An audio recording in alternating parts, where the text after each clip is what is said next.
Bonsoir, bienvenue dans cette édition essentiellement consacrée aux différentes réalisations de certaines cellules de la CCFC au premier semestre. La cellule des affaires chargée de la mise en œuvre du programme La science par-dessus tout a présenté les différentes réalisations tant sur le plan de l'organisation des conférences que de l'octroi des certificats. Suivez en images. Je suis l'un des conseillers en charge des activités scientifiques et académiques.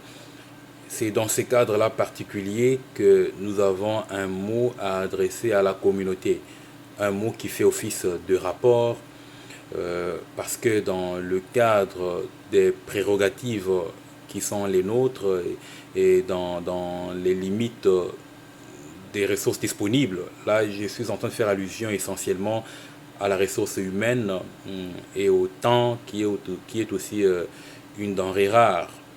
Nous avons organisé certaines activités et nous avons mené certaines opérations. En ce qui concerne les activités, il y a eu 2 conférences intercommunautaires qui ont été organisées. Entre ces 2 conférences intercommunautaires, il y a eu un débat organisé au sein de la communauté. Ça a été pour nous une première expérience. Ensuite, il y a eu une conférence intracommunautaire aussi qui a été organisée. Pour ça, déjà, je tiens à remercier toute la communauté pour le soutien.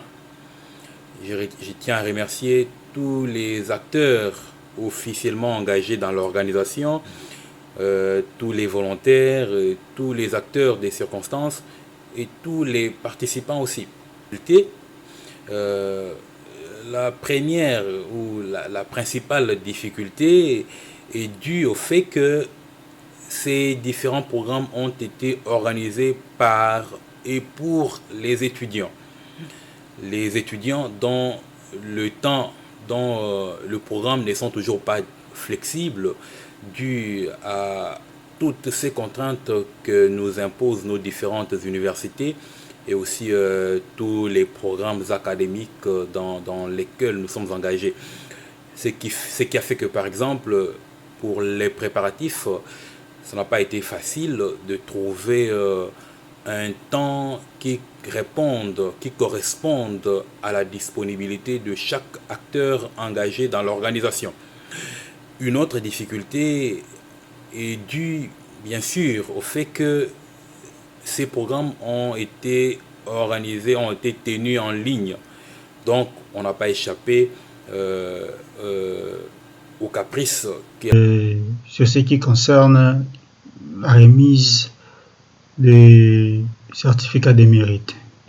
Cette opération de remise des certificats de mérite avait été initiée depuis un certain temps à la CCFC dans le but de promouvoir les échanges scientifiques entre nos membres.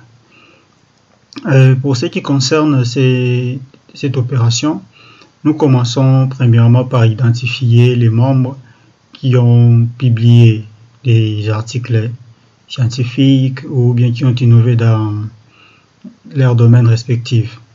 Et puis, nous leur préparons des certificats. Une fois préparés, nous les remettons et puis nous publions aussi dans les différents forums de la CCFC dans le but d'inciter les autres membres d'emboîter les pas, c'est-à-dire de faire aussi comme eux. Le problème majeur que nous rencontrons plus, c'est le problème d'ordre communicationnel. C'est-à-dire, il y a des confrères, des compatriotes qui publient mais sans se faire identifier. Malgré l'effort de sensibilisation que nous réalisons. Comme perspective d'avenir, nous souhaitons à ce que la CCFC puisse mettre au point une bibliothèque en ligne. Cette bibliothèque va répertorier tous les travaux des compatriotes qui étudient ici en Chine. Cette bibliothèque sera comme une base de données qui peut servir aux futurs étudiants qui viendront étudier ici en Chine comme référence. La cellule de la communication de son côté aussi a présenté le bilan de ses réalisations du premier semestre. Suivez. C'est Israël Koulou de la cellule journalière. Alors je viens par cette vidéo faire le rapport du premier semestre de notre cellule. Alors je dirais nous sommes à 5 publications, dont 3 nouvelles éditions et 2 rediffusions. Durant ces premiers semestres, nous étions au nombre de 4 à travailler dans notre cellule. Alors je dirais Madame Joséphine et Madame Nicia à la présentation, l'ex-vice-président Francis et ainsi que moi à la réalisation. Pour des problèmes rencontrés, on a vraiment beaucoup de soucis côté réception des éléments. On a vraiment du mal à recevoir des éléments. D'abord, le peu des éléments qu'on reçoit, on le reçoit vraiment en retard. Ça fait qu'on travaille vraiment sous pression. Et le deuxième point, c'est qu'on a du mal. On a vraiment du mal pour avoir des éléments à publier, pour avoir des éléments à constituer une nouvelle édition. Ça nous demande vraiment beaucoup d'efforts. Je pense que le grand problème se trouve au niveau là. Par rapport à notre cellule, je ne dirais pas vraiment qu'on a une promesse à faire, mais plutôt un appel aux commissaires généraux, aux représentants de toutes les villes, de nous aider à nous rapporter vraiment des éléments. À chaque fois qu'il y a activité, de nous le faire parvenir. C'est grâce à eux que nous travaillons. Si on ne reçoit rien comme élément, si on n'a pas les informations, on ne pourra pas publier une nouvelle édition. Donc, ce n'est pas tant vraiment une promesse, mais plutôt un appel. Parce que de notre côté, à chaque fois qu'il y a des éléments, à chaque fois qu'il y a des activités ou de nouveautés, on fait toujours notre travail.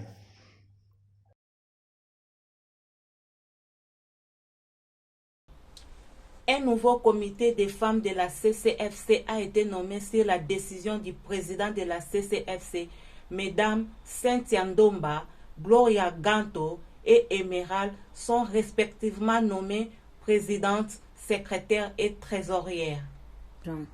J'aimerais remercier le président pour cette opportunité et féliciter Madame Gloria ainsi que Madame Emerald. Nous aimerons travailler sur la vision du président qui est la femme comme partenaire inconditionnel de la CCFC. Sur ce, nous savons que ce n'est pas une tâche facile. Alors voilà pourquoi nous invitons tous les hommes ainsi que toutes les femmes de la CCFC à venir travailler main dans la main avec nous, mettre nos intelligences ensemble, travailler d'un commun accord afin de lever le niveau de notre CCFC. Je vous remercie.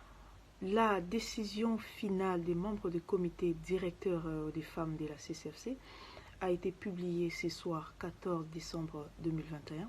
Alors, je tiens ici à féliciter les dames, je tiens à féliciter ce nouveau comité, je tiens à saluer également la volonté de pouvoir servir notre communauté, chères dames. Nous avons une communauté qui regorge plusieurs femmes dont nous attendons vraiment de vous le meilleur que vous pouvez donner pour notre communauté. Félicitations encore une fois pour votre nomination, félicitations pour votre nouveau travail, félicitations pour votre nouveau poste au sein de la communauté nationale congolaise en formation en Chine.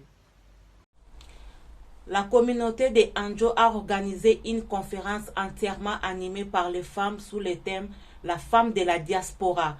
Voici quelques extraits des oratrices. Merci beaucoup. Oui, c'est vrai qu'aujourd'hui, il y a une grande conscience chez la femme de la diaspora. On ne la voit pas, on ne la sent pas non plus. De ces faits, nous saluons l'initiative et nous saluons également le bureau de la CCFC Anjo pour l'organisation de cette conférence qui, en quelque sorte, a incité à la femme de retrouver sa place et à toujours être consciente du rôle qu'elle a à jouer dans la diaspora. Et en même temps de rechercher à participer au développement de son pays.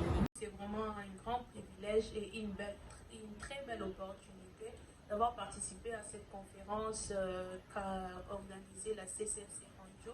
C'était vraiment un plaisir parce que nous avons vu comment les femmes ont répondu d'abord premièrement à la conférence et nous avons aussi appris beaucoup de choses. Une conférence dont moi-même j'étais intervenante j'ai parlé sur l'impact de la femme, de la diaspora dans son pays. Voyez-vous, aujourd'hui plus que jamais, nous avons besoin de la femme, nous avons besoin de l'implication de la femme dans le développement de son pays. Et même ici présentement, dans la diaspora, nous avons besoin de la femme. On n'entend plus la femme, on ne sait pas où est le rôle de la femme en fait.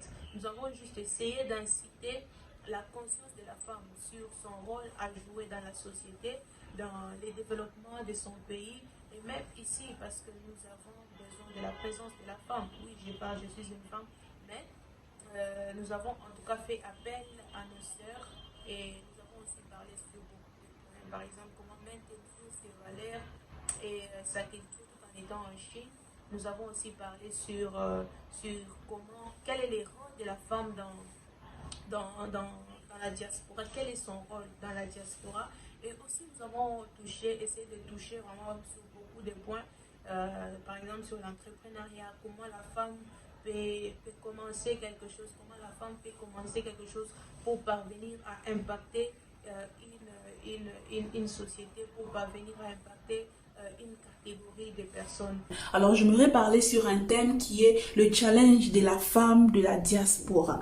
Alors, parlant du challenge de la femme de la diaspora, je vais mentionner 3 points qui sont les challenges que fait face la femme de la diaspora, mais il y en a plusieurs. Je vais juste évoquer 3. Alors, le premier, c'est celui de sortir de sa zone de confort. Quand je parle de sortir de sa zone de confort, c'est-à-dire que la femme est habituée, quand elle était dans son pays, elle était habituée à une culture, à des personnes et une manière de voir et une manière de faire les choses.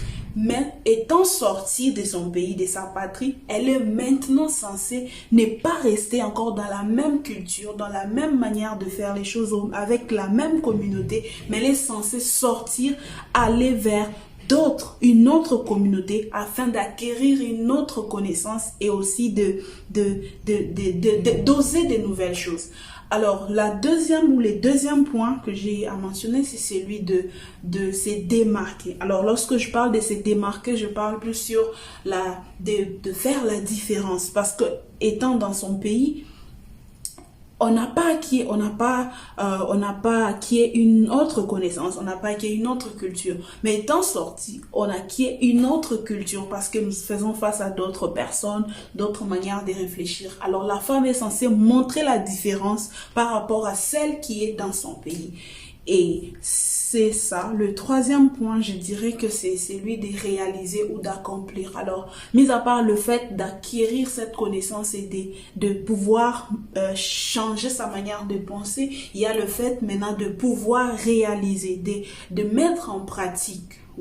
Mettre en pratique, faire quelque chose qui pourra vraiment montrer que la connaissance ou les choses que tu as acquises, les gens que tu as rencontrés, ce n'est pas resté seulement dans ta tête, mais aussi tu es capable de démontrer ça par la pratique. Alors, quel est le rôle de la femme dans la CCFC? Je dirais que la femme dans la CCFC est censée apporter sa pierre à l'édifice. Apporter sa pierre à l'édifice, c'est-à-dire que ne pas laisser seulement les hommes travailler, les hommes faire les nécessaires, mais aussi elle a son droit, elle a sa part à jouer. Et c'est ça. Alors la femme est censée apporter quelque chose, que ce soit concernant la connaissance qu'elle a ou les aptitudes qu'elle a. Elle est censée apporter pour pouvoir amener un développement, le changement. Et à la fin, c'est pour un monde meilleur, un pays meilleur. Alors merci beaucoup. Au revoir. Nous voici à la fin de cette édition. Merci de l'avoir suivi.